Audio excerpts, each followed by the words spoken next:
La lucha por recuperar Europa ha vuelto. La resistencia finalmente ha llegado. Si eres alguien que tiene tanto miedo de la toma de control islámica y crees que ya no hay esperanza, entonces este video es para ti porque la gente está prestando atención y las cosas están cambiando. Y está comenzando en Europa.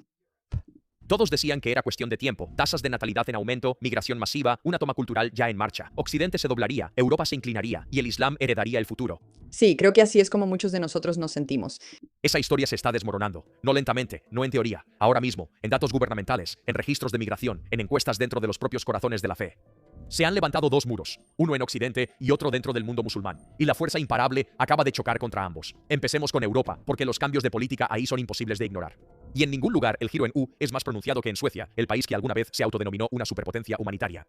En 2015, en el punto más alto de la crisis migratoria europea, Suecia recibió 162.877 solicitudes de asilo en un solo año, la cifra anual más alta desde que el país empezó a llevar registros. Bueno, no lo hagan. No hagan eso, no lo hagan si ese es su país. Mala idea.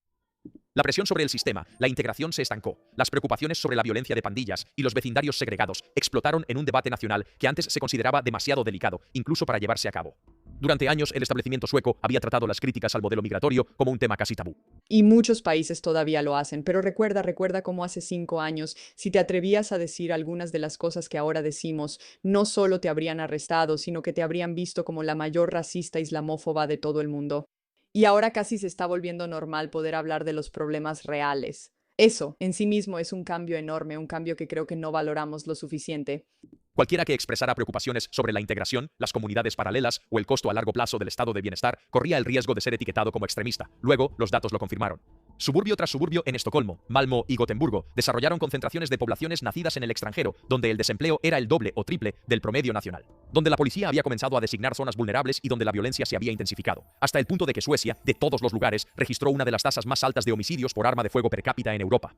Mira, si vas a traer personas del tercer mundo, vas a tener un tercer mundo.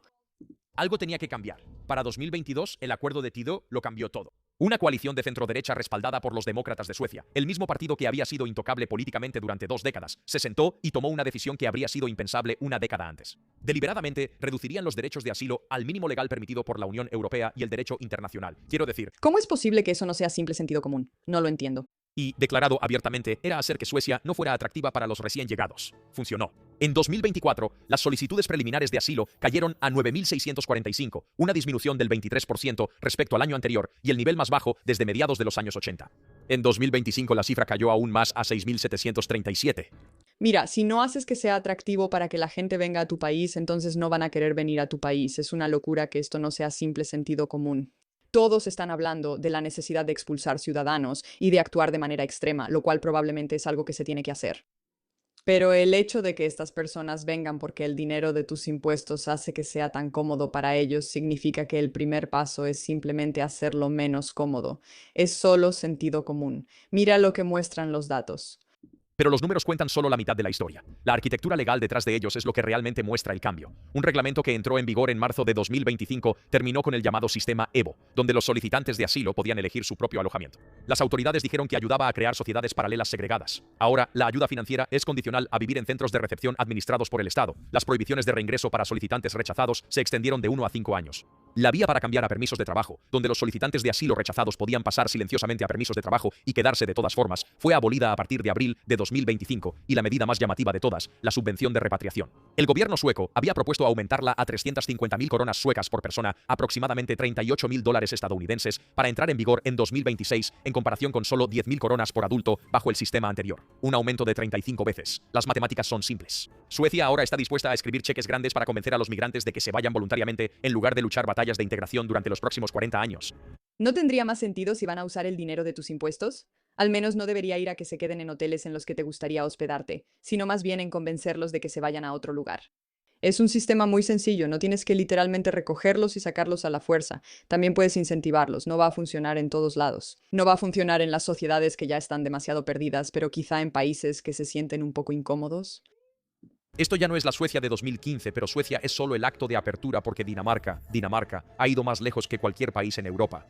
Bajo la primera ministra Mette Frederiksen y los socialdemócratas, Dinamarca adoptó lo que el propio gobierno describe como una política de cero refugiados. Y las cifras respaldan ese lenguaje. En 2024, Dinamarca concedió asilo a solo 864 personas, la cifra más baja en más de 40 años, con la única excepción de 2020, cuando los confinamientos por COVID cerraron las fronteras. Según el Ministerio del Interior británico, las políticas de Dinamarca han reducido las solicitudes de asilo al nivel más bajo en 40 años y han resultado en la expulsión del 95% de aquellos cuyas solicitudes son rechazadas. 4 solicitudes de asilo por cada 10.000 personas en 2024. En Gran Bretaña, esa cifra fue de 16, el efecto disuasorio está funcionando. Y aquí está la parte que nadie fuera de Escandinavia realmente entiende. Esto lo está haciendo un gobierno de centroizquierda. ¿Ves este rasguño? Un gobierno socialdemócrata. Eso es realmente increíblemente fascinante. Eso me parece increíblemente interesante porque no es solo un problema de la derecha. Este es un problema que la gente está viendo en todas partes como algo que necesita ser atendido, ¿verdad? Eso simplemente tiene sentido. Una primera ministra socialdemócrata, de la misma tradición política que construyó el estado de bienestar danés, ahora es la arquitecta del régimen migratorio más restrictivo de la Unión Europea. El argumento de Frederiksen, presentado en entrevista tras entrevista, es directo. El modelo de bienestar danés, dice ella, no puede sobrevivir a una migración descontrolada. Los pobres pagan el precio más alto por una integración fallida, escuelas saturadas, violencia de pandillas, vecindarios donde la autoridad del Estado pasa a ser secundaria. En sus propias palabras a Newsweek a mediados de 2025, no es un derecho humano entrar a Dinamarca, cometer una violación y quedarse. Esa es una primera ministra en funciones de una socialdemocracia nórdica en 2025. Locura, locura, locura. El marco de Frederiksen va más allá de la retórica. Se basa en una doctrina que el sistema danés llama temporalidad. Según la ley danesa, el estatus de refugiado ya no se considera un camino hacia la residencia permanente. Es, por diseño, temporal, revisable, revocable. En el momento en que las condiciones en un país de origen se consideran seguras, la residencia puede ser retirada, incluso a personas que han vivido en Dinamarca durante años, han aprendido el idioma y han construido sus vidas ahí. El ejemplo más claro se dio con Siria. Me encanta esto. Me encanta porque creo que la gente piensa que una vez que llegan a un país, entonces tienen derecho a lo que quieran. Pero aquí, Dinamarca está diciendo, no vas a tener que demostrarlo. Vas a tener que demostrar que mereces esto. Y si demuestras que no lo mereces, se te puede revocar. Eso es un pensamiento muy, muy, muy simple, ¿verdad? Pongámoslo de esta manera. Creciste en Estados Unidos, eres ciudadana estadounidense, mereces tener libertad, pero si cometes un delito puedes ir a prisión, lo que significa que te quitan esa libertad. No solo mereces tener libertad, tienes que actuar de una manera que demuestre que puedes seguir manteniéndola, pero para las inmigrantes es diferente. Ellas llegan a un país y si actúan como criminales no les quitan eso. Eso me parece una locura. Tras la caída de Bashar al-Assad a finales de 2024, Dinamarca empezó a revocar la residencia de refugiadas sirias de zonas que el gobierno clasificó como seguras, incluyendo Damasco y Homs. Algunas sirias danesas empezaron a considerar si regresar voluntariamente, con el gobierno ofreciendo subvenciones de repatriación de alrededor de $38.000 estadounidenses por persona para facilitar el regreso. Para miles de refugiadas en Dinamarca, esto significa vivir en un estado de incertidumbre permanente. Luego está la pieza central, el paquete de guetos de 2018, oficialmente titulado Una Dinamarca sin sociedades paralelas. Apunta a vecindarios donde los llamados inmigrantes no occidentales y sus descendientes constituyen más del 50% de los residentes y donde las tasas de criminalidad son altas, los niveles educativos son bajos y los ingresos están por debajo del promedio nacional. Puedo decir que el hecho de que haya lugares en Dinamarca donde las migrantes ahora son más del 50% es una cifra increíble de la que estamos bromeando casualmente, pero no debería ser así. Una vez que se designa un área, el Estado puede demoler viviendas sociales para cambiar la mezcla demográfica, pero la disposición más controvertida es lo que sucede con los niños. Los niños pequeños en estas áreas, a partir de 1 año de edad, deben asistir a guarderías basadas en el idioma danés y valores daneses por al menos 25 horas a la semana. ¡Guau! Si las familias no cumplen, pierden sus prestaciones por hijos. Y a partir de 2025, los refugiados que reciben beneficios enfrentarán una obligación laboral semanal de 37 horas, incluyendo pasantías obligatorias y capacitación en el idioma. Esto es asimilación forzada, respaldada por todo el peso económico del Estado. Si Suecia es un giro en U, Dinamarca es una pared de ladrillos, pero se pone aún más difícil más al sur, por Alemania. ¿Puedo decir algo? ¿Puedo decir que eso me da mucha esperanza? ¿Alguien más se siente un poco aliviado al ver que hay países allá afuera que ahora están haciendo las cosas bien? Sé que la situación de los migrantes en Dinamarca no es buena, la situación del Islam no es buena. Esto no lo ha solucionado, pero al menos es una especie de camino hacia una mejor solución, ¿verdad? Y Francia no solo ha endurecido sus fronteras, han ido tras la infraestructura ideológica dentro de sus propias ciudades. El 5 de noviembre de 2025, el ministro del Interior alemán, Alexander Dobrindt, prohibió la organización Muslim Interactive. Las autoridades allanaron 7 propiedades en Hamburgo antes del amanecer y 12 más en Berlín y Hesse. Se incautaron bienes y se dieron de baja sitios web. El grupo, fundado en 2020, había construido una presencia llamativa en redes sociales con miles de seguidores en TikTok y YouTube y había reunido a 1.000 simpatizantes en una manifestación en Hamburgo a principios de 2024, donde las pancartas decían «El califato es la solución». Dobrindt no se disculpó. Responderé Responderemos con todo el peso de la ley, dijo, a cualquiera que llame agresivamente a un califato en nuestras calles, incite al odio contra el Estado de Israel y los judíos de manera intolerable, y desprecie los derechos de las mujeres y las minorías. El ministro del Interior del Estado de Hamburgo lo calificó como un golpe contra el islamismo moderno de TikTok. Esto ocurrió poco más de un año después de que el anterior ministro del Interior de Berlín prohibiera el Islamische Zentrum Hamburg en julio de 2024 por supuestos vínculos con el líder supremo de Irán y apoyo a Hezbollah.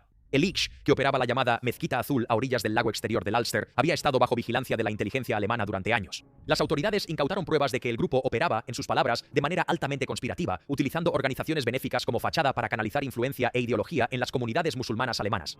Dos prohibiciones, dos organizaciones desmanteladas, ambas dirigidas a estructuras que las autoridades alemanas concluyeron que intentaban crear, en palabras del Ministerio Federal del Interior, enemigos permanentes de la Constitución.